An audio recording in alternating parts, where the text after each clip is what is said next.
So the next up is our guest speaker, and he's someone who certainly aligns well with the Da Vinci brand. You've heard him speak earlier, Russel Ho.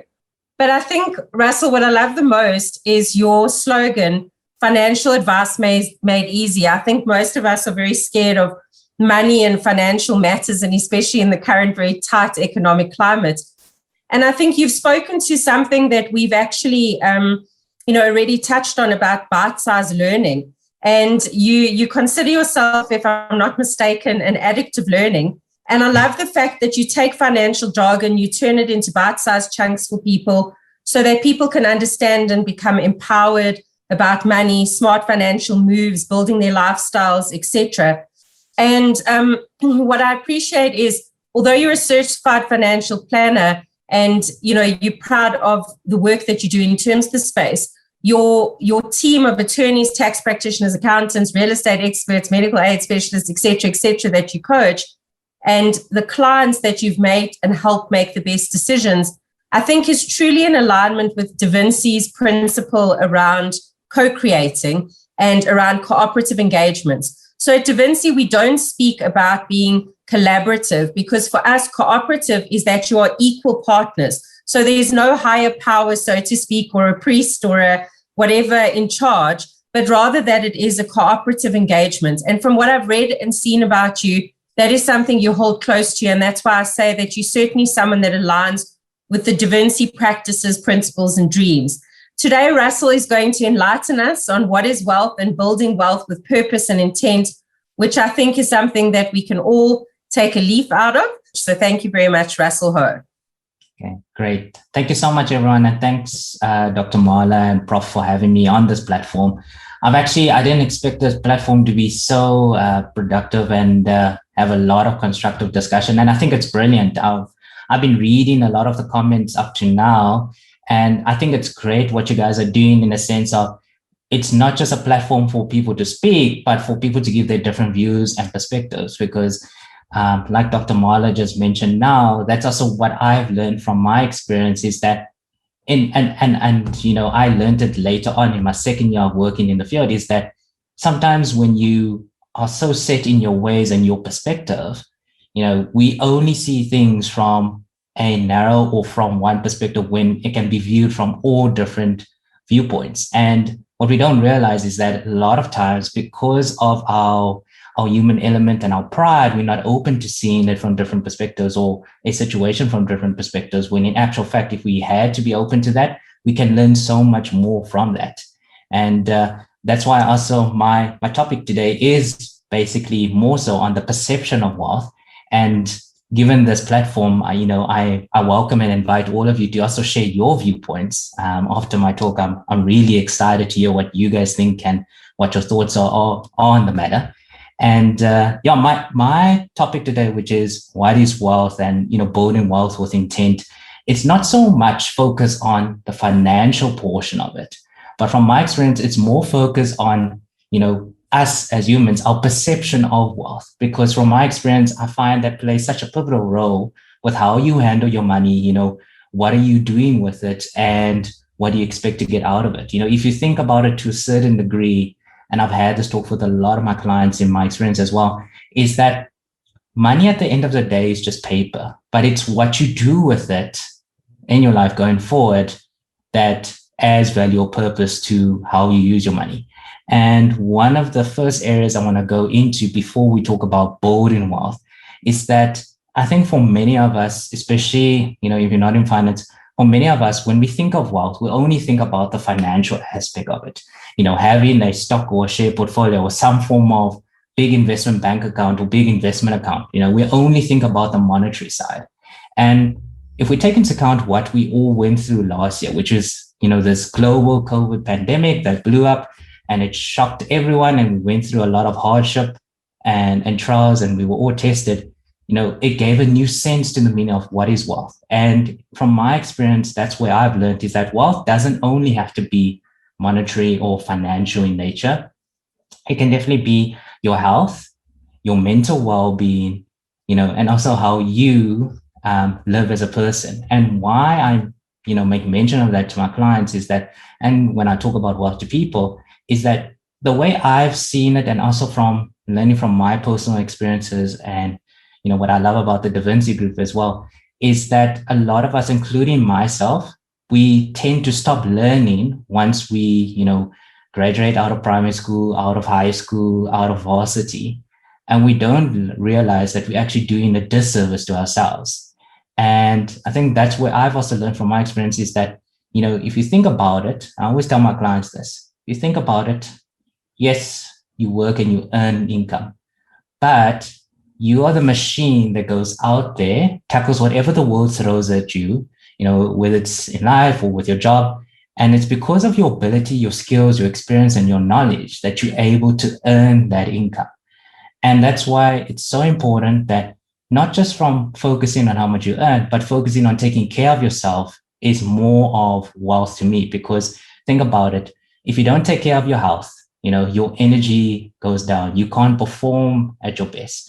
If you don't take care of your mental well-being, you don't feed it, you don't continuously learn, whether it's through, videos, webinars, conferences, studies, listening to podcasts, or reading, or just reinventing yourself and meeting others to expand your thinking.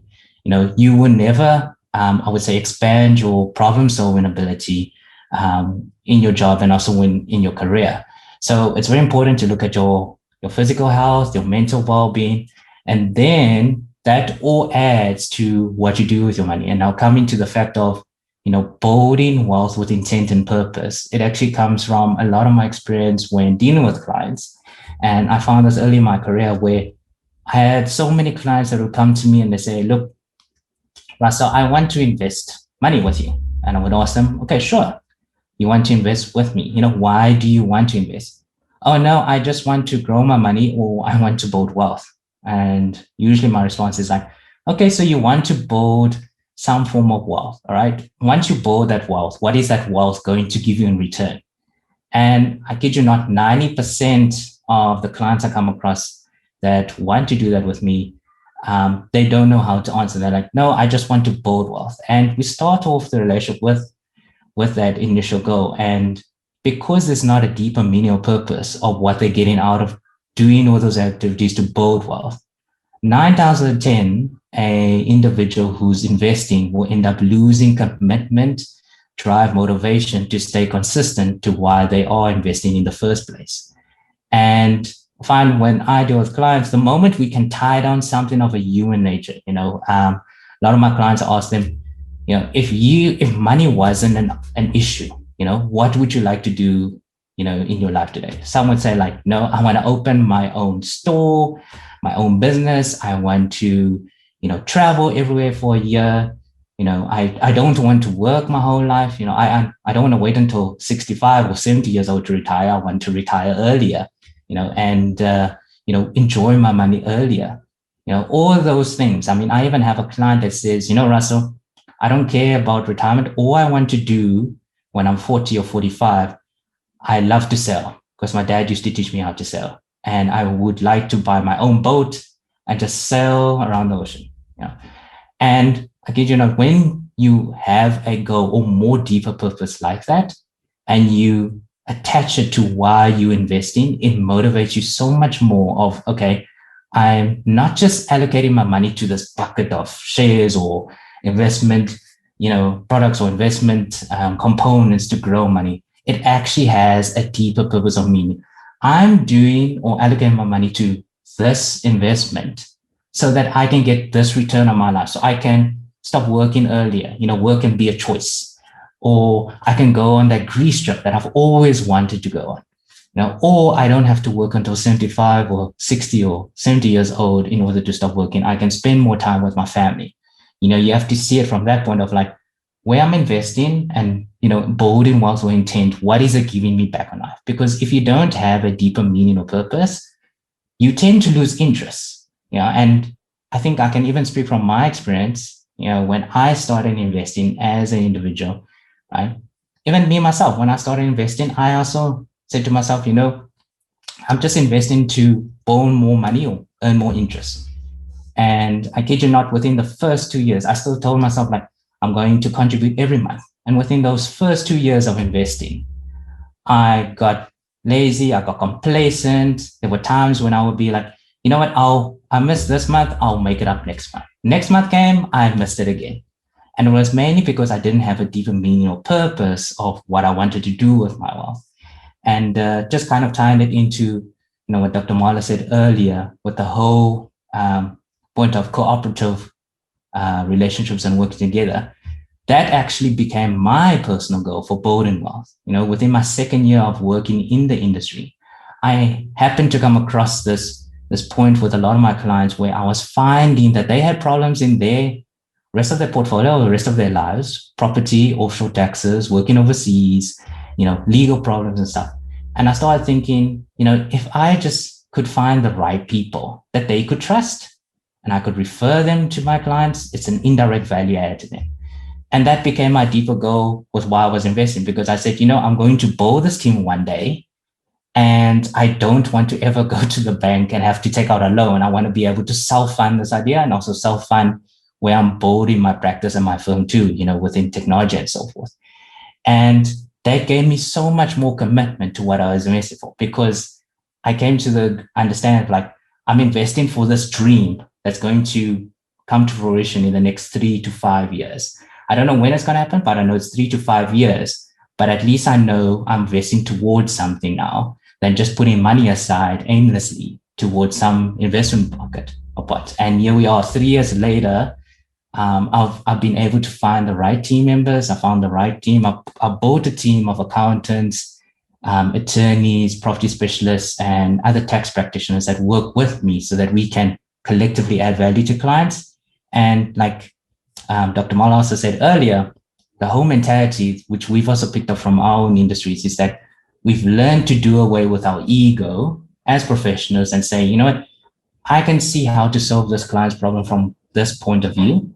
And I want you guys to tell me, A, what problems can you see that you can solve for the client? And B, what are the pitfalls and shortfalls with my solution that I can't see that maybe you could see, and tell me, no, Russell, that solution's good, but if you just do this, it'll be this much better for the client. And it's all about putting your ego and your pride aside so that the client gets a better value or better outcome at the end. And that's why I'm so, I would say, such a big advocate for learning and over the years, I've learned that to put aside the ego and, your pride so that you can be more open to learning and growing as a person and also as a professional as well. Thank you very much, Russell. I found that there's a lot of food for thought. So maybe at this point in time, if I can look into the audience and say, is there anybody that want to ask Russell a question? We can take it from there. I see Marie, you're unmuted. Do you want to maybe respond to Russell or provide a question? Good afternoon, Russell. Thank you for your presentation. Absolutely appreciate it. This is one of my key concerns, is you speak so well about having purpose, and I understand that. My concern is actually finding people in the industry that you can honestly trust. What are the criteria, or what should one look for in terms of when you're evaluating who you can actually give your money to so that they help create that wealth for you, or financial growth, so that you could have the lifestyle or the home or the ability to travel, depending on what your purpose is.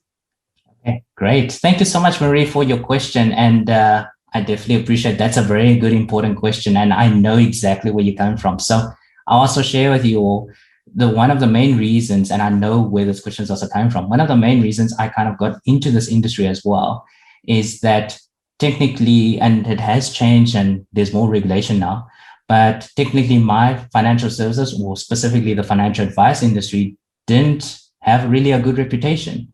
And from my experience, which I'll share with you, it comes from that as well. My parents and my family, and I'll share it with you, we were actually done in by our advisors. And that has always been the problem, is that there's more policy salesmen than proper advice givers.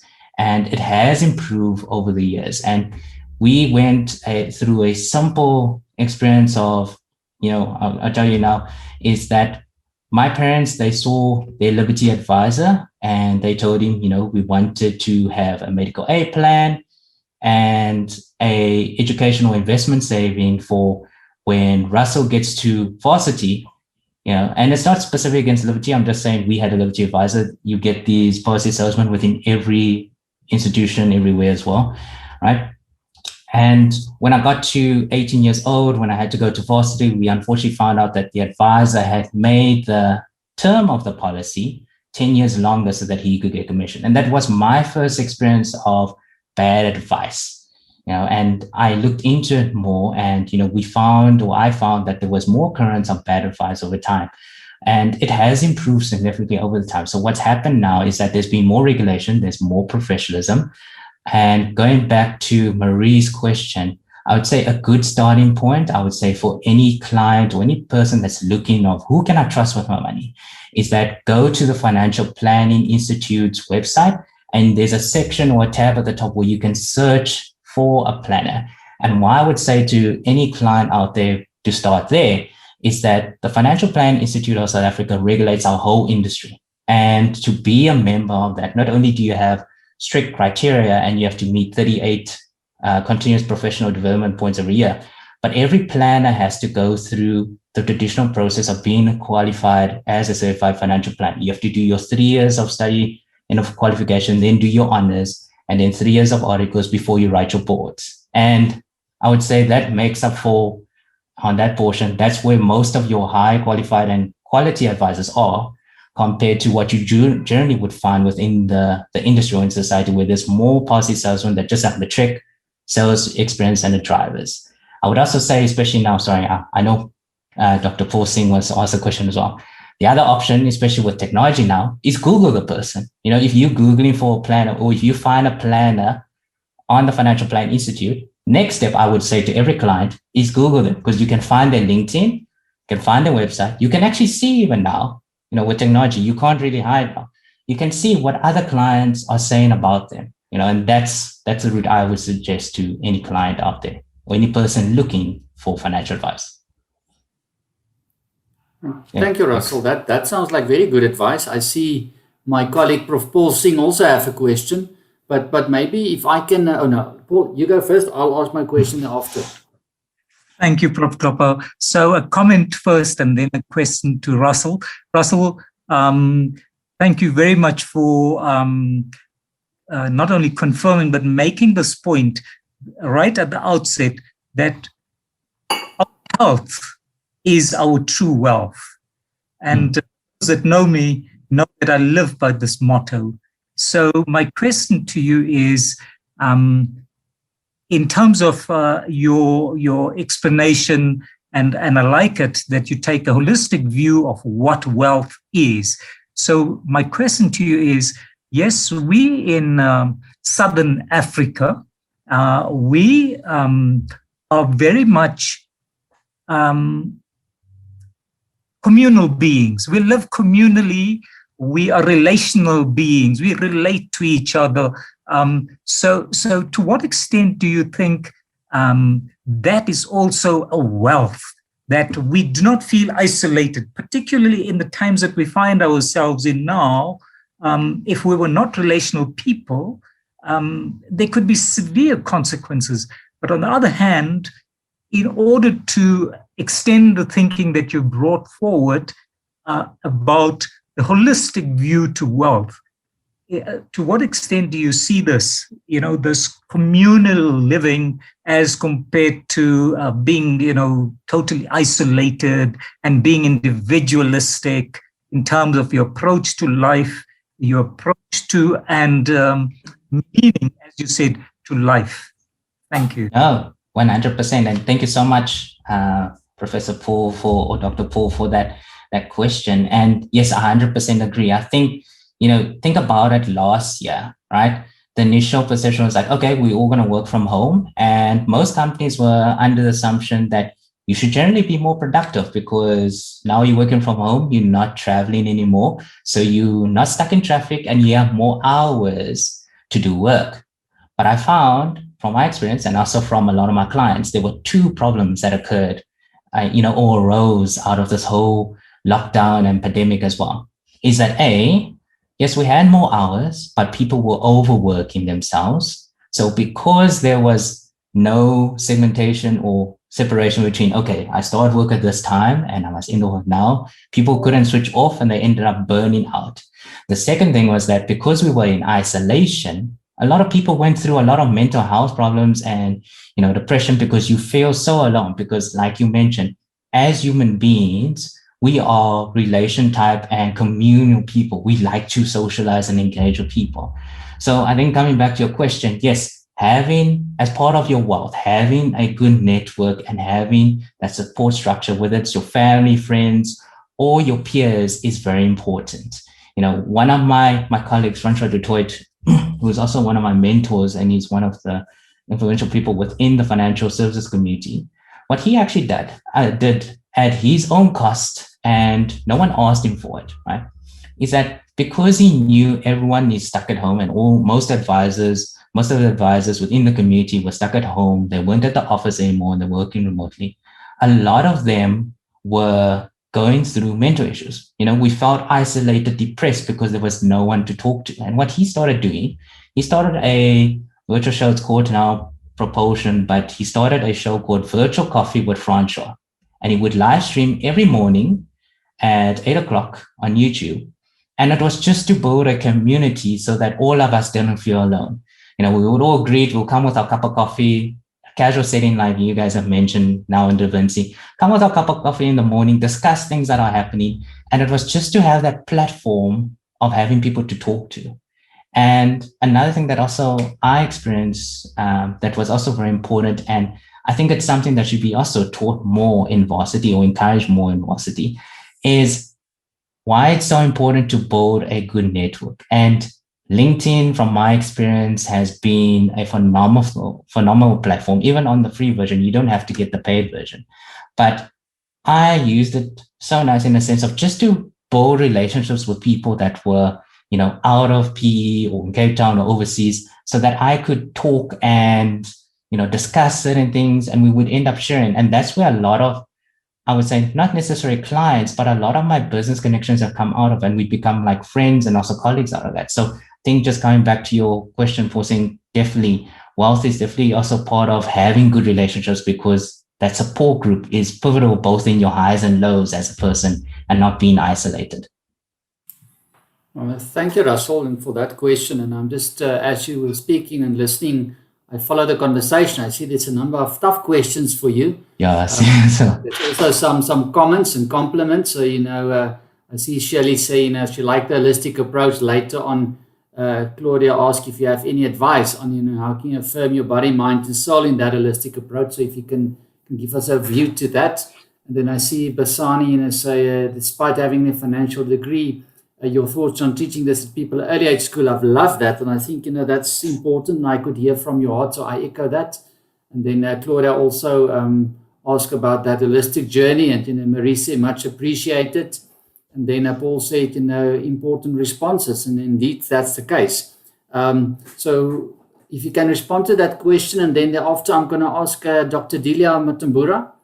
Delia, you can then pose the question after Russel answered the holistic approach question. Okay, great. So, yes, starting with the first question about having a holistic approach, a team of people who share the values and ethics that he has, and putting people at the center of what he does. Yes, I will admit that's also why building a good network through LinkedIn helped me a lot, because it was a tool that I used to find those people. You don't just suddenly wake up one day and you have these people. So I spent probably about 3 years during my career scouting these people. And it wasn't just looking for people that are, knowledgeable, profitable in what they do. For me, a good core thing that I used was like I was measuring, not remeasuring, but trying to understand what is their client advice philosophy. Do you put the client first at the point of the main priority interest, or are you just chasing purely profits? That was a big thing for me. And I would say within the 3 years, I worked with each of them individually before bringing them all together. And I trusted them so much, and my due diligence on each of them worked so well. And not to mention the chemistry we had as a team together, that before I started using them for clients, I trusted them with my personal and my family's well-being and financial well-being as well. So all of them in their respective field actually handle a lot of my personal and my family stuff when it comes to like taxes, trusts, legal structures, any form of legal advice, medical aid, property, and things like that. And that was also for me, that was also a big assurance to my clients that, before I would put your money at any risk, I'm willing to put my well-being at risk. And that's how much I trust and invested in these individuals that I've brought together. Going to the next question by Basani, find that despite having a financial degree, I still have little knowledge on how to build wealth. What are your thoughts on teaching this to people at an earlier age at school level, for instance? 100%. That's the biggest problem I've learned over the years, and still to this day, which we are all trying to change a lot within our industry, is that there's such a huge lack of financial education, and that's what I'm so thankful for, is that, you do learn how to manage money, but more so, and that's why I think, to the topic that you guys were mentioning earlier, we definitely need to introduce some form of financial literacy course, but not to mention also with any other form of field or degree, is some form of article so that people can apply what they learn in varsity in the field. Because from my experience, that is so important. I also, I learned and studied financial planning to the core. I knew it very well, but I will admit, I learned so much on the field because I was having an opportunity to apply it practically, from textbook into the field. And that's where you can also learn as much. So coming back to the course and I would say, teaching this at school, I would definitely advise, and we are trying to roll up a few more programs in that to teach basic finance or how to earn your money from school level. Because with a lot of my clients, and I deal with clients from a range of fields, doctors, surgeons, chartered accountants, business owners, all of them are highly qualified from a tertiary level, but none of them know how to manage their money. So it's definitely pivotal. I think we need to roll out more programs. And the Financial Plan Institute has started they do it every year. They're starting a money talk program where they roll out money lessons in the course of the year. And a lot of planners, including myself, are rolling out more programs just to build more awareness so that people can handle their money better. Because that does contribute to, especially in South Africa, our savings and spending rates. And I think just teaching people basic finance will definitely change that. All right. Next question by Dr. Claudia Singmani. How do you then conclude the holistic approach on an individual, or is this ongoing? What concludes this journey? Yes. So one of the biggest problems I found since working in the industry is that, and it's mainly attributed to a lot of the policy salesmen that most, unfortunately, consumers come across, is that it's a quick sell you something and then you never see them. They get their commission or their fees and you never see them again. And that's why, clients generally have a bad experience or perception of financial advisors. So to contribute, to kind of prevent that, definitely look, like where I mentioned, look at the right places to find someone for financial advice and do research on them. And then secondly, with my approach and what I do for a lot of clients together with my team, it's a full coaching philosophy and ongoing, I would say, relationship that we have with our clients. So with a lot of my clients, it sounds hilarious, but I also tell them, I take so good care of myself, or I make a point to take good care of my health because I want to outlive you and be there for your kids, basically. And my legacy or my plan is that I would like to pass on my philosophy to my kids when I pass away. So with a lot of, coming back to the approach, yes, we have a full coaching philosophy. We have coaching sessions with our clients every quarter, 4 meetings every year. And that's in addition to any big lifestyle events that they have. And it's more about having me and my team in their corner so that if they go through anything, they can call us or contact us and say, look, I'm planning on making this decision. What do you think? And don't tell me in jargon, tell me in simple English what I need to be aware of. So that's our approach, or our holistic approach, is just helping the client from more than one aspect when it comes to their finances, taxes, and legal and so forth. All right. Also from Dr. Claudia, Russel, how would you affirm body, mind, and soul approach, which includes wealth creation?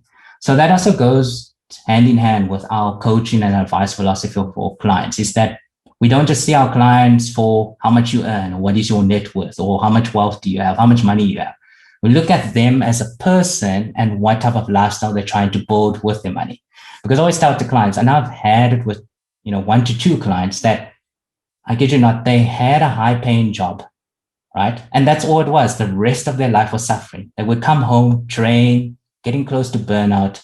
And we were eventually like advising them and saying, you know, go, he got it. One of them got a new or better job offer, but his well-being would be much more better and he'd be more happy. And we said like, look, that extra 3,000 Rand that you're earning, right? Is it really worth it at the expense of you suffering now? So when it comes to the body, mind, and soul approach, we look at the client's lifestyle, the type of lifestyle they want to live. You know, we don't want you to just focus on making money and then you don't live the full extent of your life and you end up dying sooner. So we look at what type of lifestyle you want to live. And that also ties to the money of like, okay, you're using your money to build towards the lifestyle you want. So focus on those aspects. Right. I'm just looking at all the questions. There's also a question from Dr. Delia Matumbara. Yes. Delia? Yeah. Oh, thank you so much, Professor Klopper. Great insights, Russell, very interesting. So I just have a quick question. Sure. So looking at some of the African countries, in terms of their economies, they are very turbulent. Sometimes where you actually experience changes of currency very often.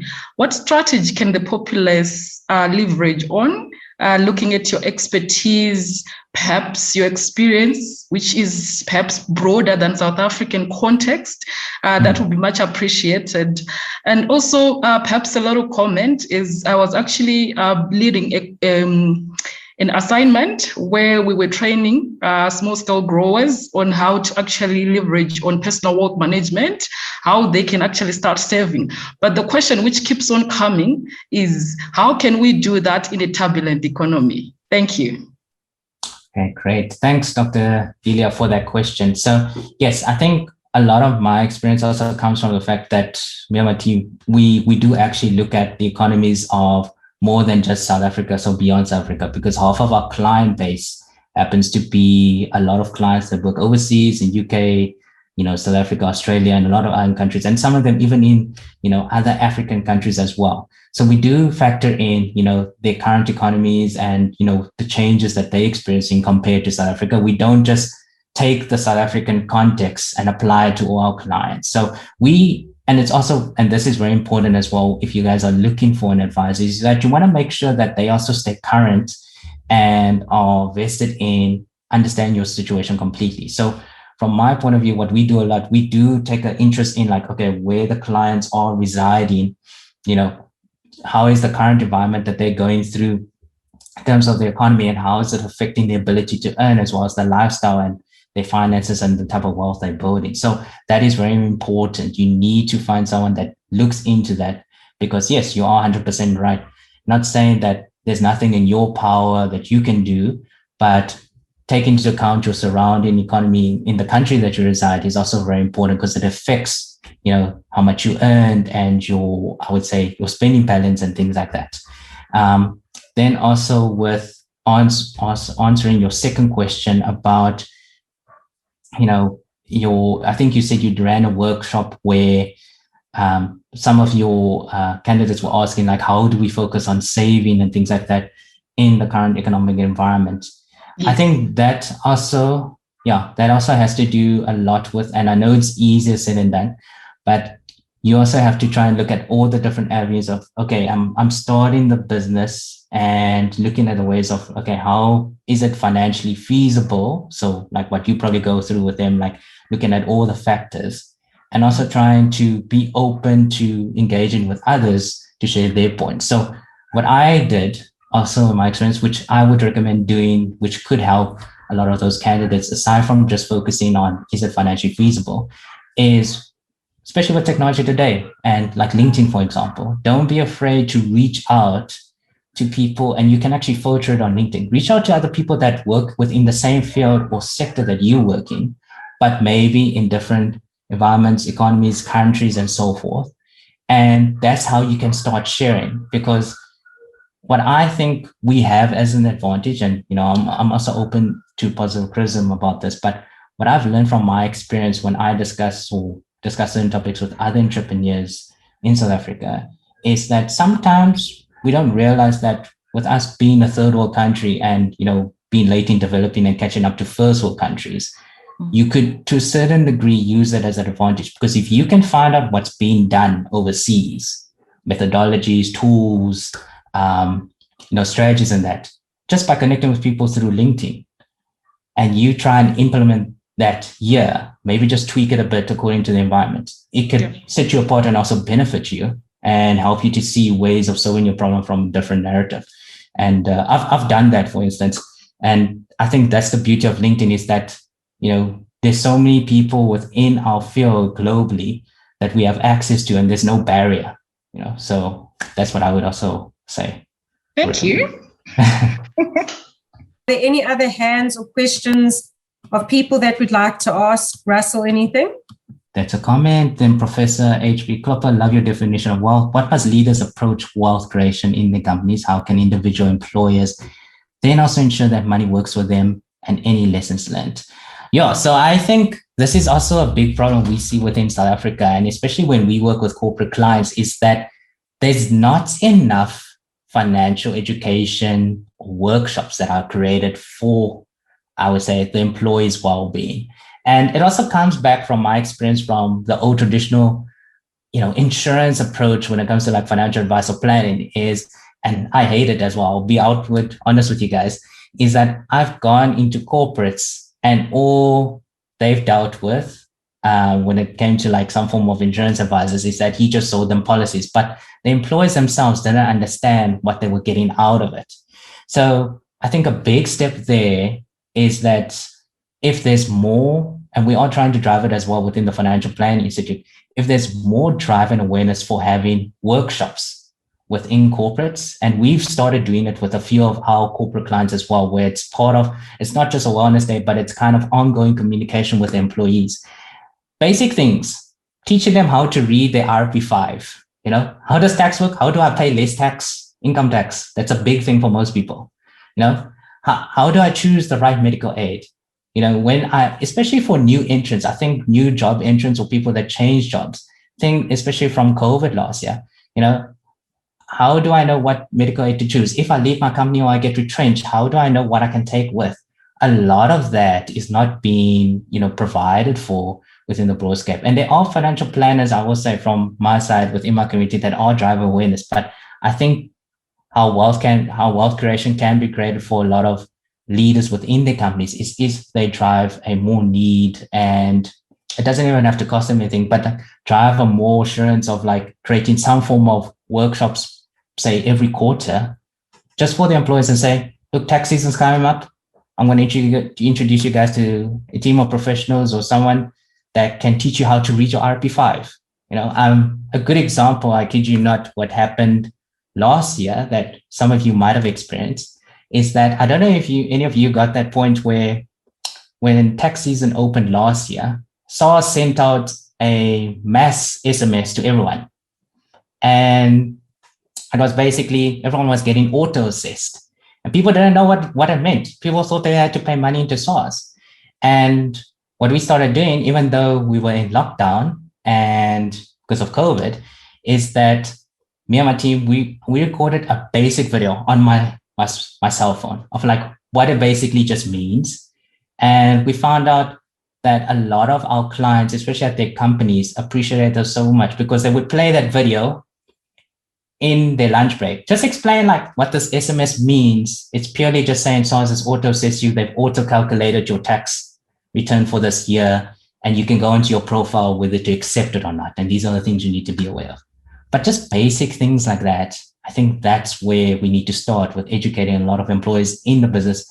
And it will contribute to the employees' well-being and productivity because now they know how to better handle the salary that they're getting paid. So thank you very much. Before we carry on with the formal thanking from Prof. Klopper today, I would like to invite Letta to join us, Letta, and to share her screen. And Letta will give you a graphic representation of what she feels that she has heard and seen today. Letta is immensely talented, and it is an absolute privilege that we get to work with her on a monthly basis and on many other projects. She is someone that we really enjoy co-creating with because she really does create magic. So Letta, over to you. Excellent. Thank you, Dr. Kunin, and thank you for those amazing words. So this is what I've captured in the last hour and a half that we've gone through in terms of our conversation. Let's go through them in a little bit more detail. We spoke about the role of higher education and what we should be doing differently. And you can see the comments there, relook at public and private funding. We have to change the narrative on the requirements. Does everyone really need to go on to varsity, or can we study and work at the same time? Relook at the various education systems to prepare learners for that disruptive environment, mentoring and coaching from people who are already working, and then the way that we share and we teach. And we absolutely have to start with primary school. So a couple of really important comments there. And then Mari took us through her research. Let me just fit that in so that you can see that. She's talking about the fact that state-owned industries are failing. And she's talking about the effect of ecosystems, building ecosystems around ethical leadership, strategic business imperatives, people and outcomes. There's no accountability, there's no action, and we know, unfortunately, that there is a lot of corruption. But we all have the responsibility to take action. It's all of our futures. She came up with the model around management, accountability, roles and responsibilities, imperative, enterprise, environment. And I captured some of the comments around it's not just focusing on finances, it's also focusing on skills, on performance, on accountability, and we've captured a couple of your comments there. And then Russell spoke to us about building wealth with purpose and intent. And I like that first question. What is our perspective of wealth? It's not just money. We have to be open to other perspectives. It could be health. It could be freedom. It could be opportunity. It could be travel, relaxing or spending time with your family. What is your dream? What is your purpose? You have to identify that. A good question around how do you find people to trust? And it's not just about selling or buying policies. The regulation is fortunately better. The Financial Planning Institute can give you a list of people in South Africa that you can trust, but also Google people and look and see what other people are saying about them. Russell spoke about how he looked at people on LinkedIn for a couple of years before he really figured out that they share the same values and ethics, and he wanted to work with them. So your network and your support is critical when building true wealth. Be deliberate about who you surround yourself with. We should teach financial literacy at school. What I liked about what Russell said is those coaching sessions with clients before they make important decisions. It's not just about the money. It's about the whole package holistically. Look at the context, global Africa when choosing and planning your wealth. And then those financial workshops at employers. It's got to benefit both the employee and the employer. And sometimes it might be very simple things around just how to read your IRP5, which medical aid to choose, and how to do retirement planning. So that in a couple of minutes is the visual summary of everything we spoke about. As Dr. Kunin says, this will be sent through to you at the end of this session. So please feel free to distribute it. Mara, back over Thank to you. you so much, Letta. I hope that you've enjoyed. I see people are very excited. From my side, I just want to say thank you for the absolute critical engagement around all the topics. I really think it's amazing to see the different forms of engagement and how people are engaging in this perspective. So thank you very much. And then Prof. Klopper, I know, wants to thank the speakers. So thank you very much to everybody from my side. Russell, I think you've lived up to the reputation of what I presented. So please don't say I gave you a sterling introduction and did nothing, and you did nothing with it. And Tamari, we wish you the best of luck on your journey. Many of us have walked down the line and some of us have wanted to jump over. But the amazing thing is, as stormy and as, sort of uncharted the waters are, when you get to the end and you get that beautiful horizon, which is standing on the platform and getting the contribution of your study, it's not only about getting the graduation part, but the contribution of your study, what it does, how it enriches you as an individual, as well as society as a whole, I really believe is worth all the blood, sweat, and tears and stormy weather. Prof. Ben enlightened us today, which I tried to get as an image behind me, but couldn't, about a fire rainbow. If you ever want to see what it is, go have a look or Google a fire rainbow. And it's very much about how the clouds actually create this form of a rainbow. And I've decided that that's my new representation for PhD studies, because it really is those dark clouds that kind of smash together, and eventually you don't see the light, but at some point all those remarkable colors start filtering out. Oh, there Prof. Klopper has put up a fire rainbow. Thank you, Prof. Klopper. And so that is a fire rainbow. And I hope that, Mari, your journey is filled with many fire rainbows along the way. Prof. Klopper, over to you and to close off the session for this evening. Thank you very much, Marla. And I want to thank everybody specifically this evening to your contribution in this journey of discovery to empty and fill the empty spaces. I really appreciate the conversation.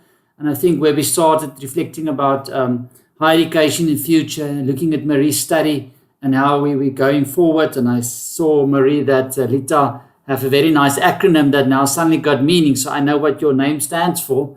And then Russell, that talked to us about the perceptions and the meaning and how we need to think about wealth. And I really appreciate that. And looking at the comments, I think I speak on behalf of the audience when I say, there was definitely fruitful thought, things to ponder on and good advice. And I saw a lot of them made the point, they've been burned, they've been in the same position as you. What I read between the lines is people really wonder about this. So don't be surprised if some of the Da Vincians contact you. But we appreciate that. And as a way of a small piece of appreciation, when I say we've got a little present here for you and you can be curious. So this is a mind teaser. We'll deliver it to your address. So we will, and then have a look at this. And when you look at the puzzle, think about us. It's a Leonardo da Vinci thing. And, for us, the relationship don't end here today. I think as you've alluded to, and, that's also what Marie pointed to, in South Africa, we look to the rest of the world and what they are doing and think about and try and position ourselves. And I think with both discussions we had and the input from the floor, we actually are doing just that. So besides being curious, we also look into the future and we ask ourselves, what's the right thing to do? And with that, as a Da Vinci, I found that remarkable and I have peace with that. And, even if it's just that little thing we do and say, we make life a little easier for people behind me. We enable them to be better at what they do. We look at their financial future with the understanding that wealth is more than finance. I think we've come a long way. So Russell, your talk, and also to Marie, I think already made an impact, and we will look forward to the future. And be assured, we will follow you on LinkedIn. Look at what you do, and then always rope you in. And then to the audience, thank you also for being here this afternoon. And with that, I declare the session as closed. Please enjoy the afternoon and looking forward to having you back in a month's time on the next Curiosity.